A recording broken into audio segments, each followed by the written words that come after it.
morning, Lami. Let me check that for you.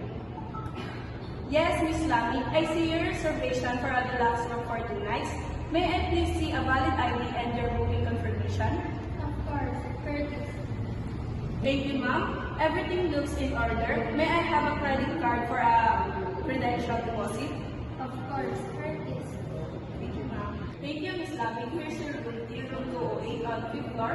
Breakfast is served from 6 a.m. to 10 a.m. If you need anything, just dial 0 from your room. Enjoy your stay. Thank you very much. Good morning, ma'am. Are you checking out today? Yes, I would like to check out room 508. Thank you, Miss Lami. Let me just pull up your bill. Did you use items in minibar or room service? No, I didn't use any extras. Alright, ma'am. Your total is 4,500 for 2 nights. Would you like to deposit your fountain at the same credit card? Yes, please. That sounds great. Here's your receipt, ma'am.